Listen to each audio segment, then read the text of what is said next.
Constructing your own home stands as a monumental achievement in life's journey. But for me, Adeline, aged 30, this milestone was a harbinger of sorrow, marking the crumbling of my marriage. My family unit comprised my 35-year-old spouse, Yuri, and our cherished 3-year-old Sarah. The vision was clear: to erect the dwelling of our dreams. Eagerly, I shared our aspiration with my loved ones, yearning for their support, anticipating smooth progress. Yet reality proved harsh. While others may sail through such endeavors seamlessly, my path diverged. Recent times had been fraught with obstacles in materializing our dream abode, compounded by interference from Yuri's parents. The unraveling commenced on a fateful day when I entrusted Sarah to their care. Yuri and I, slaves to our professions, scarcely savored moments together in the week. Our weekends were devoured by property tours and consultations with architects. Bringing Sarah along proved futile. Her restlessness eclipsed the joy of exploration. Thus, we relied on my parents, conveniently close by, to tend to her. Then came the morning when their news shattered my routine. My father's ailment mandated a hospital visit, rendering them unable to care for Sarah.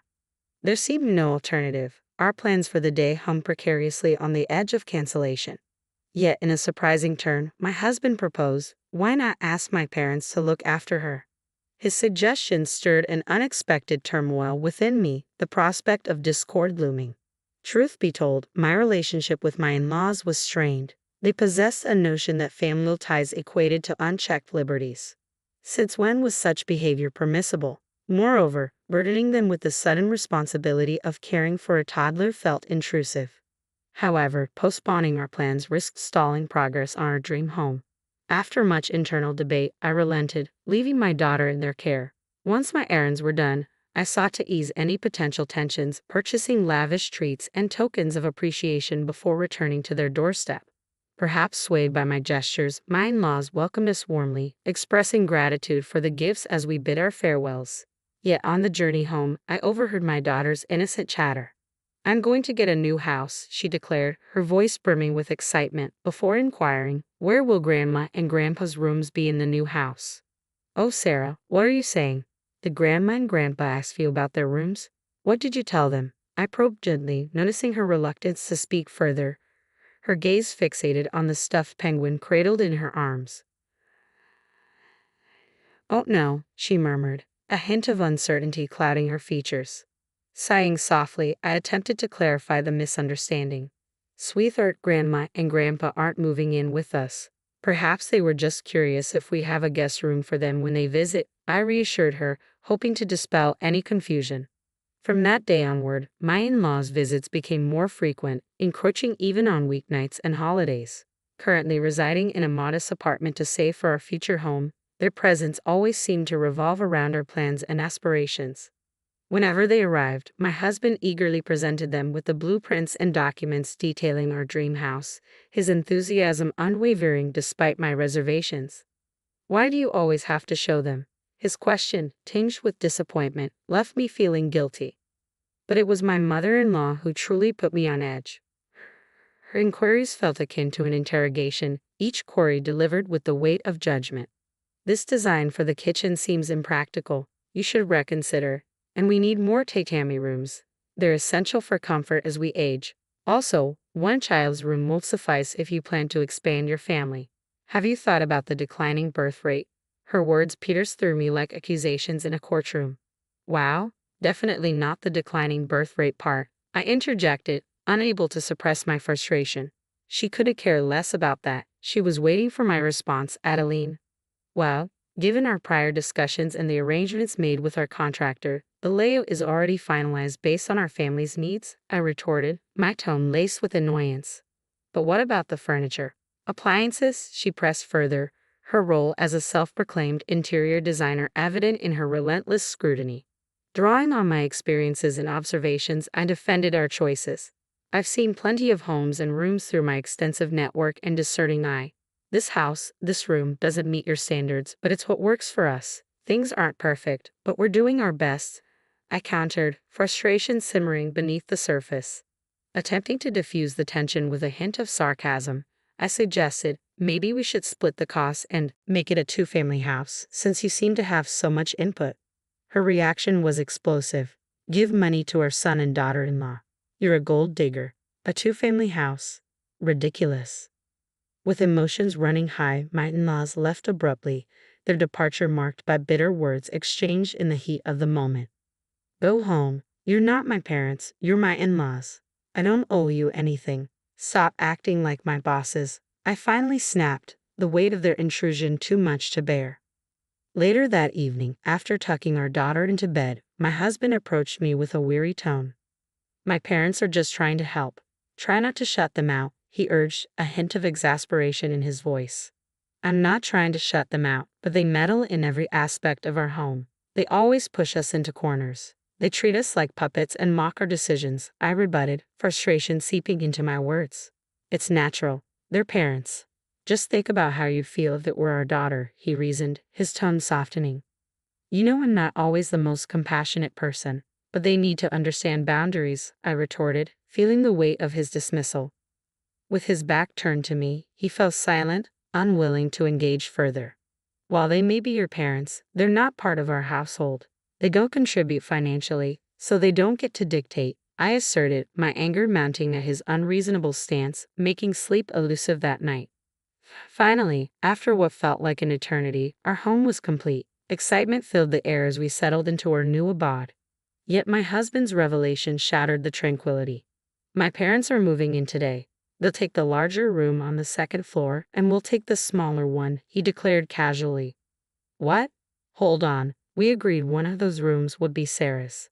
I never agreed to living together. None of this was discussed, I protested, incredulity coloring my voice. They've already seen the room. Don't worry, they'll like it, he assured me, his nonchalant tone aggravating my frustration. Your parents have seen it too. When? I queried, my bewilderment palpable. The day before we went to see the house, he admitted casually. Wait a minute, so let me get this straight. Your parents visited the house before we did? I pressed, struggling to comprehend. Yeah, they wanted to take a look, so I gave them my key. What harm could it do? It's not like they damaged anything, he replied, his tone dismissive as he returned to wiring the TV. What harm? It's a big deal, I snapped, avoiding eye contact as I abandoned the kitchen and retreated upstairs. Locking the door behind me, I sought solace in solitude, my mind a tumult of frustration and confusion. Grateful for the distraction of tidying up after the move, I stewed in resentment toward my husband and in-laws, especially given their sudden decision to move in with us.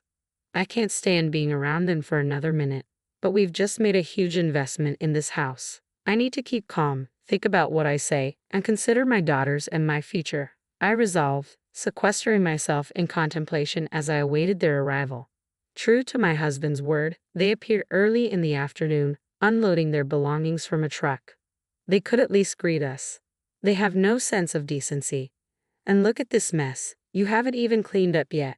You're utterly useless, my mother-in-law criticized, her words stinging with disdain.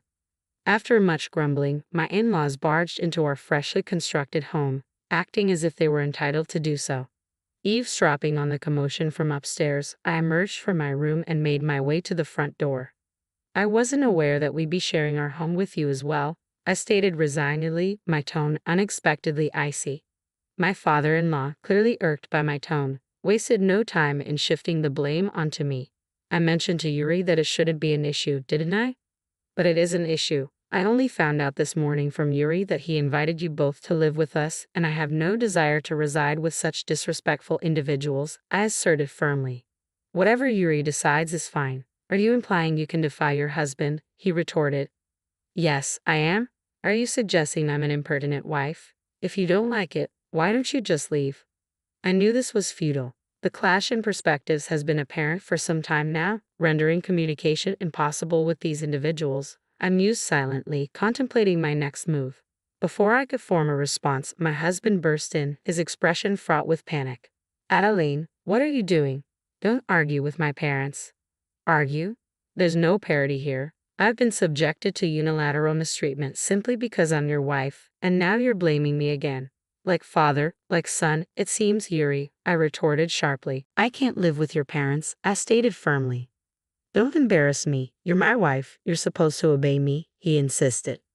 I'm a person before I am your wife. You can expect blind obedience, I countered, my resolve unwavering. Listening in, my father-in-law interjected angrily. I won't accept that kind of wife for you. I won't allow her in my house, he declared vehemently. To my astonishment, my husband echoed his sentiments. Being my wife takes precedence. If you can't tend to my parents, perhaps we should consider divorce. I agree with my father, my husband affirmed. Understood. Then let's proceed with a divorce, I declared resolutely, the weight of my decision hanging heavy in the air. Even as I spoke, I silently prayed that my smartphone, nestled in my pocket, was recording every word exchanged. As the reality of our impending separation sank in, my in-laws reacted with incredulity. If we're to become strangers, then return the $259,778.88 loan I provided for the house construction immediately, they demanded, their shock palpable. My husband paled at their words, his expression one of sheer horror. Calmly, I addressed the confusion. There appears to be a misunderstanding. Yuri didn't contribute a cent to the house. It was solely funded by my savings because he had none. Despite our agreement to split expenses evenly and save the surplus, he squandered money without saving a dime, I explained, laying bare the truth for my bewildered in-laws to comprehend. Oh, come on, Adeline, you can't do this, my husband exclaimed, disbelief etched on his face. It's the truth. When it came to buying the house, he wouldn't budge. He insisted it be in my name. That's why I loaned you the money, remember? I have a signed AU, so you can't deny it, I asserted firmly. Oh no, their expressions frozen in shock. I swiftly packed my suitcase and overnight bag, filling them with essentials, clothes, and my daughter's treasured toys, ensuring her favorite penguin was securely tucked under my arm. Loading everything into my Mini Cooper, I wasted no time starting the engine.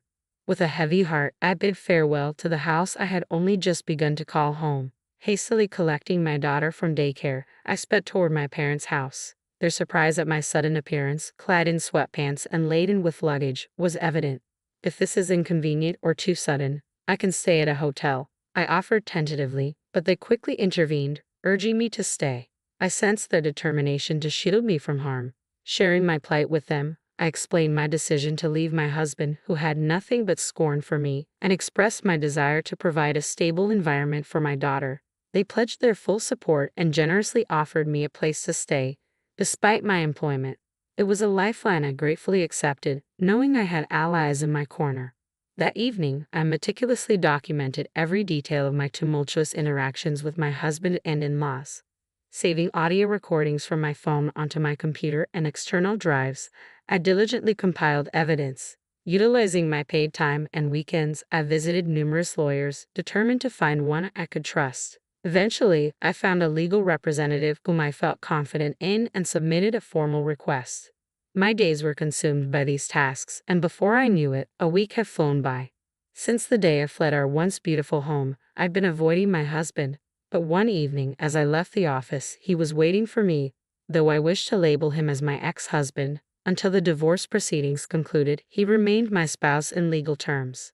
With little to say to him, I suggested we find a public space for a conversation to avoid any potential outbursts. Ever cautious, I discreetly activated the recording function on my phone before we entered a nearby coffee shop. Is there something you want to discuss? I asked him calmly, steeling myself for whatever response he might offer. Well, it's about the house. I want you to have it, Adeline. I'll remove my name from the lease. Can't we just forget about the money? He proposed, his tone tentative. I'm sorry, I can't do it. I can't bear to live in that house anymore. Your parents, they were the first to set foot in it, weren't they? I stated firmly. Why does that matter? He countered. It matters to me, so I can't, I reiterated. Taking a sip of coffee, I scrutinized my soon-to-be ex-husband. His disheveled appearance spoke volumes, unkempt hair, stubble on his chin, and a worn-out complexion. Despite his suit, his shirt looked neglected, lacking the care of ironing or dry cleaning. I couldn't help but wonder how he was coping, but fatigue etched across his face told its own story. Adeline, please, I can't repay such a substantial sum so easily, he pleaded. You were aware of the amount. I even suggested we share ownership of the house, despite it being mine. But you refused to compromise, I reminded him. I thought it would be more like being landlords. And I didn't realize you were serious about the divorce. I thought it was just a threat, he confessed, desperation evident in his voice. I am serious. I won't tolerate such disrespectful parents sticking around, I declared resolutely. Oh no, he murmured, realization dawning upon him. I need to go. Sarah is waiting for me, I asserted, my unease palpable. I'll leave when you're finished. I'm going to take care of Sarah, my ex-husband countered, his words sending a shiver down my spine. Hastily, I retreated to my parents' house, urging them to be vigilant against any attempts to forcibly take Sarah. A few days later, a call from the daycare center sent me into a panic. A couple resembling my in-laws had appeared, attempting to collect Sarah. Racing to the daycare, I arrived just in time, thankfully having alerted the staff beforehand. They had kept my in-laws confined to a separate room, denying them access to Sarah. Yet upon my arrival, I was met with a barrage of accusations. Give me back my grandchild, you thieving cat, my mother-in-law bellowed. I'm not a thief, I retorted indignantly. If you're not a thief, you're a fraud. If you're not a thief, you're a swindler. Otherwise, how could you have amassed so much money at your age? She accused, her words laced with venom. No, all the money I lent to Yuri was my own. It's rightfully mine, a combination of my personal earnings, contributions from my parents, and a gift from my late grandmother, I clarified. A gift? My mother-in-law echoed incredulously. Why didn't you think to gift our son before your grandmother passed away? You could still do it now, couldn't you? She pressed. Caught off guard, my father-in-law let out a grunt before falling silent. My in-laws were ostentatious, valuing luxury above all else. Coming from a modest background, they lacked substantial savings or the inclination to gift large sums during their lifetime. I'm sorry, but Yuri and I are divorcing. I'll be taking custody of Sarah and raising her alone. Please refrain from visiting the daycare. It's disruptive, I informed them firmly. With that, I hurriedly ushered Sarah into the car and returned to my parents' home. Despite my warnings, Yuri and his parents persisted in their visits. Each encounter was fraught with tension, with verbal abuse and attempts to physically restrain me becoming commonplace. I recorded every instance on my phone. About a month after my abrupt departure from our new home, I instructed my lawyer to request repayment of the debt and initiate divorce proceedings. While my ex-husband initially hesitated, particularly regarding custody arrangements for Sarah, a stern reminder of potential alimony charges for contesting the matter seemed to quell his resistance. Armed with ample evidence and facing a lack of savings on their part, I pursued the repayment of owed funds and secured custody of Sarah through the divorce proceedings. It was a lengthy process, exacerbated by complications in selling the house. Initially intended for Yuri and my in-laws, financial constraints forced them to list the property for sale at a loss. After numerous price reductions, a buyer was eventually found, but the sale proceeds were insufficient to cover the initial purchase price and associated costs. Resorting to bank loans to bridge the gap, my ex-husband found himself burdened with debt and without a home, forced to return to his parents' cramped residence. Adding to their woes, Yuri's sister, also divorced, moved back in with her 2 teenage sons, exacerbating tensions in the already crowded household. The resulting chaos and constant bickering became a notorious feature of the neighborhood. With their financial struggles hindering their ability to provide adequate child support, the courts intervened to limit their visitation rights. Thus, the tumultuous family no longer posed a threat to her peace of mind. 4 years have elapsed since those tumultuous times, and Sarah, now in the 2nd grade, brings joy to our lives every day. We reside in a rented space close to my parents' home, where their support provides solace, especially on days when work keeps me late. The thought of continuing to raise Sarah with their assistance, sans remarriage, had crossed my mind. Yet unexpectedly, romance found me. I've been seeing a 36-year-old divorced man with a 1st-grade daughter, whom I often encountered during daycare drop-offs and pickups. Our casual conversations gradually blossomed into something deeper, culminating in his heartfelt confession of affection. Recently, we've been enjoying outings together, our daughters forming a natural bond during playdates. During one such outing, Sarah innocently voiced her dream of a future home where each of us would have our own space, along with a beloved family pet. Her words stirred something within me, igniting a flurry of emotions. With a proposal lingering in the air, I stand at a crossroads. Carefully considering my daughter's welfare and my own desires, I realize my heart has already made its decision. I gather Sarah in my arms, her innocence a beacon of hope, and declare, yes, I do want to build another home. But this time, let's do it together as a family, ensuring everyone's happiness.